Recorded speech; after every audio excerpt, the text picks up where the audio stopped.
வணக்கம். ஆஸ்ட்ரோ பிருந்தா கோயம்புத்தூர்லேருந்து. இந்த 2025 வருடம் ஒவ்வொரு நபருக்கும் எந்த மாதிரியான கேரக்டரிஸ்டிக்ஸ் மாற்றங்கள் ஒருத்தருக்குள்ளே ஏற்படுத்த போகுது, அது எந்தெந்த விதத்தில் ஆக்கப்பூர்வமாகவும் எந்தெந்த விதத்தில் நம்ம கொஞ்சம் கவனமாக இருக்கணும் அப்படிங்கிறதுக்கான ஒரு சின்ன ஒரு அவேர்னஸ்க்கு உண்டான வீடியோ இது. பொது பலனாக இதை நம்ம எடுக்கவும் முடியாது. அதே சமயத்தில் அவங்க சுய ஜாதகத்தோடு அதை பொருத்தி ரொம்ப வரி பண்ணுறதுக்கு வேண்டிய அவசியமும் இருக்காது. ஏன் அப்படின்னா, ஒருத்தரோட ஜாதகத்தில் அவங்க பிறக்கும்போது அவங்களுக்கு என்னெல்லாம் கொடுப்பனை அப்படின்னு அமைய பெற்றிருக்கோ, அந்த கொடுப்பனைக்கு ஏற்ற மாதிரி தான் ஒரு விஷயம் அவங்க வாழ்க்கையில் கிடைக்கவும் செய்யும், ஒரு விஷயம் அவங்க வாழ்க்கையிலேருந்து பறிக்கப்படவும் செய்யும். அந்த கொடுப்பனையை ஆக்டிவேட் பண்ணுறதுக்கு அதற்கேற்ற தசாவும் புத்தியும் அந்தரமும் வரும்போது கோச்சார கிரகங்கள் அதை எடுத்து கொடுத்துட்டு போகும். ஸோ இந்த வருடம் 2025 எந்த மாதிரியான சீக்ரெட்ஸை, எந்த மாதிரியான மிராக்கிள்ஸை ஒருத்தரோட வாழ்க்கையில் ஓப்பன் அப் பண்ண போகுது அப்படிங்கிறத பார்க்கலாம். குருவாஞ்சேரியில் ஃபிளாட் வாங்கினா அடுத்த குருவாஞ்சேரியில் பிளாட் இலவசம். நம்ம ஐஃபி housing and properties and spike ups குருவாஞ்சேரியில் லிமிடெட் பீரியட் ஆஃபர் மிஸ் பண்ணிடாதீங்க மக்களே. ரிஷபராசி ரிஷப் லக்னக்காரங்களுக்கு இந்த 2025 அப்படிங்கிற இந்த வருடம் எந்த மாதிரியான விஷயங்கள்ல அவங்க கவனமாக இருக்கணும், எந்த மாதிரியான விஷயங்கள்ல அவங்களுக்கு கிளியரன்ஸ் கிடைக்குது அப்படிங்கிறத பார்க்கலாம். ரிஷபம் அப்படிங்கிறது மெயினாக ரிசோர்ஸஸை சுட்டி காட்டும், வளங்கள். அவங்களோட ரிஷபத்தோட மெயின் ஒரு என்டையர் லைஃப்பில் அவங்களோட கன்சர்ன் என்னவாக இருக்குன்னா அசர்ட், வளங்கள். நம்ம நிறைய எல்லா விஷயத்தையும் நான் ப்ராப்பராக டெலிவரி பண்ணிட்டு இருக்கேன், எல்லாருக்கும் எல்லா விஷயம் கரெக்டாக நான் செஞ்சுட்டு இருக்கேன் அப்படிங்கிற விஷயத்தில் எப்போவுமே ரிஷபம் ரொம்ப கருத்தாக இருக்கும். அந்த மாதிரியான ஒரு எனர்ஜி கொண்ட கிரவுண்டடான ஃபீலிங்ஸ் எனர்ஜியும் கொண்ட அந்த ரிஷபராசி ரிஷப் லக்னக்காரங்களுக்கு சனியானது யோக கிரகமாக கருதப்படுது. ஏன்னா ரொம்ப பாக்கியஸ்தானத்தை குறிக்கக்கூடிய 9ஆம் அதிபதியும் 10ஆம் அதிபதியுமான அந்த சனி 11ஆம் பாவமான ஆசைகள் அபிலாஷில் சுட்டி காட்டக்கூடிய மீனத்தில் போய் உட்கார்ந்துருக்கு. தொழில் ரீதியாக நிறைய ஏற்றங்களையும் மாற்றங்களையும் இந்த ரிஷபராசி ரிஷப் லக்னக்காரங்க எதிர்கொள்ள போகிறாங்க. ஆனால் எதிர்கொள்ளக்கூடிய விதம் எப்படி இருக்குன்னா, நிறைய தடைகளை கொடுக்கக்கூடியதாக மட்டுமே இருக்கும். ஆனால் குருவுடைய ஒரு ஆஸ்பெக்ட் ரொம்ப ஸ்ட்ராங்காக சனிக்கு கிடைக்கும். ஏன் அப்படின்னா, உங்களோட 10ஆம் பாவத்தை குரு ஆஸ்பெக்ட் பண்ண போகுது. அப்போ 10ஆம் பாவத்தை குரு பார்க்கும்போது கும்பத்தில் வர தடைகள் ஆட்டோமேட்டிக்காக உங்களுக்கு விலக ஆரம்பிக்கும். ஆனால் சனியோடைய ஆஸ்பெக்ட் உங்களோட லக்னத்துக்கு வந்திருக்கு அப்படிங்கும்போது நார்மலாக இருக்கிற ஒரு சுறுசுறுப்பு ஓவராலாகவே ரிஷபராசி ரிஷப் லக்னக்காரங்கிட்ட இந்த வருடம் கொஞ்சம் குறைவாக காணப்படும். அதை மட்டும் ஓவர் கம் பண்ணுறதுக்கு நீங்கள் கொஞ்சம் மெனக்கெட வேண்டியிருக்கும். சனியுடைய பார்வை உங்களோட 5ஆம் பாவத்தில் விழுகும். அந்த 5ஆம் பாவத்தில் சனியுடைய பார்வை விலகுது அப்படிங்கும்போது நீங்கள் நார்மலாக ஒரு டார்கெட்டை வைக்கணும், வாழ்க்கையில் முன்னேறணும், பேங்க் பேலன்ஸ் ஏற்றணும், குழந்தைகளுக்கு உண்டான ரிசோர்ஸ், ஃபேமிலிக்கு உண்டான ரிசோர்ஸ் எல்லாம் பிளான் பண்ணணும். நீங்கள் ஒரு பிளான் போட்டு ஒரு டிசைன் போட்டு வச்சுருப்பீங்க. ஆனால் சாட்டனோட ஆஸ்பெக்ட்டு லக்னத்தையும் உங்களோட 5ஆம் பாவத்தையும் பார்வை செய்யுது அப்படிங்கும்போது அங்கே நிறைய தடங்கல்கள், ஒரு க்ளூமின்னு சொல்லுவாங்க இல்லைங்களா, ஒரு கலங்கின மாதிரி ஒரு நிலையை சனி அந்த இடத்துல ஏற்படுத்தி கொடுக்கும். ஆனால் அது எல்லாமே ஒரு டெம்பரவரியான ஒரு நிலையாகத்தான் இருக்கும். அதையும் உங்களால் ரொம்ப எளிதில் ஓவர் கம் பண்ண முடியும். சனியுடைய பார்வை அஷ்டமத்தில் விழுகுது அப்படிங்கும்போது வாகனங்களை இயக்கிறதுலையும் உங்கள் பிரயாணங்கள்லையும் கொஞ்சம் கவனமாக இருந்துக்கோங்க. ஏன்னா அஷ்டமாதிபதி குரு அஷ்டமஸ்தானத்தையே எகெயின் பார்வை செய்யும். அதனால தான் கொஞ்சம் வாகனங்களை இயக்கிறதுல, மிஷினில் வேலை பண்ணுறவங்க, டிரைவிங்கில் இருக்கிறவங்கலாம் நார்மலாக போகிறத விட கொஞ்சம் நிதானம், அந்த நிதானத்தை மட்டும் கடைப்பிடிச்சிங்கன்னா அசாதாரணமான வருடமாக இந்த 2025 உங்களுக்கு இருக்க போகுது. 4ஆம் பாவமான சிம்மத்தில் கேதுடைய இம்பேக்ட் வர ஆரம்பிச்சிடும். 4 அப்படிங்கிறது நான் ஹாப்பியாக இருக்கேனா அப்படிங்கிறத சுகஸ்தானம்னு சொல்கிறதுக்கு காரணம் அதுதான். எனக்கு வீடு இருக்குது, நல்ல லக்ஸுரி லைஃப் இருக்குது, பேங்க் பேலன்ஸ் அத்தனை கோடி இருக்குது, அதெல்லாம் அங்கே பிரச்சனையே கிடையாது. எல்லாமே இருந்தாலுமே உள்ளுக்குள்ளே நான் எப்படி இருக்கேன் அப்படிங்கிறத அந்த நாளை சுட்டி காட்டும். அம்மா மேலே அக்கறை இல்லாமல் இருக்கும், இல்லை அம்மா மேலே ஒரு காழ்ப்புணர்ச்சியோடய இருக்கும், ஒரு வெறுப்போடு இருக்கும் அப்படிங்கிற மாதிரியான ரிஷபராசி ரிஷப் லக்னக்காரங்க இருந்தீங்க அப்படின்னா தயவு செஞ்சு அந்த தாட்லேருந்து வெளியே வந்துடுங்க. அந்த மாதிரி ஃபீலிங்ஸ் முதல்ல வெளியே வந்துடுங்க. 4 நமக்கு பாசிட்டிவாக இயங்கணும் அப்படின்னாலே அந்த இடத்துல முதல்ல எமோஷன் வேணும், பாசிட்டிவான எமோஷன் வேணும்.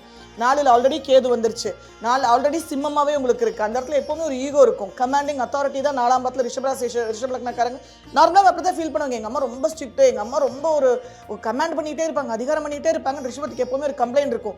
அந்த கம்ப்ளைண்ட் எல்லாம் தூக்கி ஓரமிச்சுட்டு அவங்களுக்கு என்ன கடமையில் நம்ம செய்யணும், எவ்வளோ நம்ம இம்பார்ட்டன்ஸ் கொடுக்கணும், அவங்களுக்கு எமோஷனலாக எந்த அளவுக்கு நம்ம கேர் பண்ணணுங்கிற விஷயத்தில் நீங்கள் கவனம் செலுத்துனீங்கன்னா உள்ளுக்குள்ளே நீங்கள் ஹாப்பினஸாக ஆட்டோமேட்டிக்காக உணர ஆரம்பிச்சிடுவீங்க. 6ஆம் பாவத்துக்கு குருவுடைய ஆஸ்பெக்ட் வருது. வருமானத்தை குறிக்கக்கூடிய, தனத்தை சுட்டி காட்டக்கூடிய, குடும்ப வாழ்க்கை சுட்டி காட்டக்கூடிய குரு 2ஆம் பாவத்தில் அமையப்பெற்றும் ஒரு பெரிய ப்ளஸ்ஸு. குடும்ப வாழ்க்கை வருமானத்தை ஏற்றி கொடுக்க போகுது. அஷ்டமாதிபதி அப்படிங்கிற குரு 11ஆம் அதிபதியான அந்த குரு 2ஆம் பாவத்துக்கு வந்திருக்கு அப்படிங்கும்போது குடும்ப வாழ்க்கையில் எதிர்பாராத எக்ஸ்ட்ரீம் அப்ஸ் அண்ட் டவுன்ஸை கொஞ்சம் நம்ம கவனம் செதறினா கூட டிஸ்போஸ் பண்ணக்கூடிய அளவுக்கு தகுதி பெற்ற குரு. அப்போ குடும்ப வாழ்க்கையில் ரொம்ப பொறுப்போடு இருந்துக்கோங்க. வாழ்க்கை துணையோட ஆரோக்கியத்தில் ரொம்ப கவனம் எடுத்துக்கோங்க. ரிலேஷன்ஷிப்பில் கொஞ்சம் எக்ஸ்ட்ரா கேர் எடுத்துக்கோங்க. அந்த குருவுடைய அடுத்த பார்வை 8ஆம் பாவத்துக்கே வரனால தான் இந்த நிதானம், அந்த பொறுமை, கவனம்னு சொல்கிற விஷயமெல்லாம். குரு ராகுவும் சேர்ந்து குருவோட ஆஸ்பெக்ட் கும்பத்துக்கு இருக்கும். அந்த இடத்துல ராகு ஆல்ரெடி உங்களுக்கு அமையப்பட்டிருக்கும். நாலேஜ், உங்களோட தொழில் ரீதியான விஷயங்களை நீங்கள் அப்கிரேட் ஆகாமல் இருக்கீங்க அப்படின்னா அவுடேட் ஆயிடுவீங்க. ராகு ஒரு பாவத்துக்கு வருது அப்படின்னாலே அந்த பாவத்தில் நம்ம அப்கிரேட் ஆகிட்டே இருக்கணும். அப்போ ரிஷபராசி ரிஷப லக்னக்காரங்க புதுசாக ஏதாவது படிக்கணும் அப்படின்னு நினைக்கிறீங்கன்னா உறுதியாக அதை படிச்சிடுங்க. அப்போ அங்கே இருக்கிற ராகு அந்த படிப்புக்கும் உங்களோட நாலேஜ் அப்கிரேட் பண்ணுறதுக்கும் அடுத்த படிநிலைக்கு உங்களை எடுத்துகிட்டு போகிறதுக்கும் சப்போர்ட் பண்ணும். கூட குரு இருக்கிறனால நார்மலாக மற்றவங்க திங்க் பண்ணுறதை விட நீங்கள் கொஞ்சம் வித்தியாசமாக திங்க் பண்ணுறதுக்கு உண்டான காலகட்டமாக இந்த பயிற்சி இருக்க போது. அதுக்குண்டான முழு எஃபர்ட்ஸை போடுங்க. உறுதியாகவே இந்த ராகுக்கு எது பயிற்சியோ, இந்த குரு பயிற்சியை பற்றியோ, சனி பயிற்சியை பற்றியோ நீங்கள் எந்த ஒரு நெகட்டிவ் வரியும் இருக்க வேண்டாம். குரு வருது, குருவோட டிரான்சிட் வருதுனால எல்லாருக்குமே ஹாப்பி ஆயிரும். ரிஷபராசி ரிஷப லக்னக்காரங்க மட்டும் என்றைக்குமே குரு பயிற்சி நடக்கும்போது கொஞ்சம் கவனம் வேண்டும். ஏன் அப்படின்னா அஷ்டமாதிபதியாக இருக்கிற ஒரு கிரகம் நம்ம வாழ்க்கையில் எக்ஸ்ட்ரீம் ஏற்றத்தையும் கொடுக்கும், அதே கிரகம் தான் எக்ஸ்ட்ரீம் வீழ்ச்சியையும் கொடுத்துரும். அப்போ எல்லாருக்குமே குரு ஆகா ஓகோன்னு நம்ம நினைக்கிற அந்த சுபகிரகமான குரு ரிஷபராசி ரிஷப லக்னக்காரங்களுக்கு ஒரு சின்ன ஒரு கொக்கி வைக்கும். என்ன அப்படின்னா நிதானம் அப்படின்னு. நம்ம சனி நிதானம்னு சொல்கிறோம். ஆனால் ரிஷப ராசிக்காரங்க ரிஷப லக்னக்காரங்க குருவோட கோச்சாரத்தில் என்றைக்குமே கவனமாக இருந்துக்கோங்க. ஸோ குடும்ப வாழ்க்கை, வருமானம் இது ரெண்டும் அமையறதுக்கும் இதில் நிறைய ஏற்றங்களை காண்பதற்கும் இது சரியான வருடமாக இருக்க போகுது. அதை தவறாக கையாளுற பட்சத்தில் இந்த பயிற்சி கொஞ்சம் பயத்தை கொடுக்கக்கூடியதாக உங்களுக்கு இருக்கும். சனியோட ஆஸ்பெக்ட்டுக்கும் அஷ்டமத்தில் விழுகுது அப்படிங்கும்போது நிறைய விதங்களில் பொறுமையும் சகிப்புத்தன்மையும் வளர்த்திக்கோங்க. ஓவராலாக இந்த ராகுக்கு எது பயிற்சி, இந்த குரு பயிற்சி இந்த 2025 ரிஷபராசி ரிஷப லக்னக்காரங்களுக்கு A1. ஸோ ரிஷபராசி ரிஷப லக்னக்காரங்களுக்கு ஒரு சின்ன ஒரு கோட்டா இந்த வருடத்தை பற்றி நம்ம சொல்லணும் அப்படின்னா நாலேஜ் அப்கிரேட் பண்ணிக்கோங்க. வருமானம் ஆட்டோமேட்டிக்காக பெருக ஆரம்பிச்சிடும். அந்த நாலேஜை வந்து யூனிக்காக அப்கிரேட் பண்ணிக்கோங்க. இதை பண்ண தவறுனீங்கன்னா நீங்கள் உங்கள் தொழில் ரீதியாக பிஸ்னஸ் ரீதியாக அவுடேட் ஆயிடுவீங்க. ரெண்டாவது கவனமாக நீங்கள் இருக்கணும்னு சொல்கிற விஷயம் என்ன அப்படின்னா உங்களோட வாகனங்களை இயக்கிறதுலையும் கரண்ட்டில், நெருப்பில், மெஷினில் வேலை பண்ணுற விஷயங்கள் எல்லாம் கொஞ்சம் கேர்ஃபுல்லாக இருந்துக்கோங்க. மூணாவது நான் சொல்லக்கூடிய விஷயம் என்ன அப்படின்னா தாயுடன் உண்டான உங்களுடைய உறவை நீங்கள் மேம்படுத்த தாய் ஸ்தானத்தில் இருக்கிறவங்களோட உங்களோட உறவை நீங்கள் அக்கப்பூர்வமாக மேம்படுத்த வீட்டுக்குள்ள நிம்மதியும் உங்களுக்குள்ள ஒரு நிம்மதியும் கிடைக்கும். வீடு, வசதி, வாகனம், சுகம், சௌரியம் பெருகிறதுக்கான காலகட்டமாக இது அமைய போகுது. So happily welcome your 2025 in this year.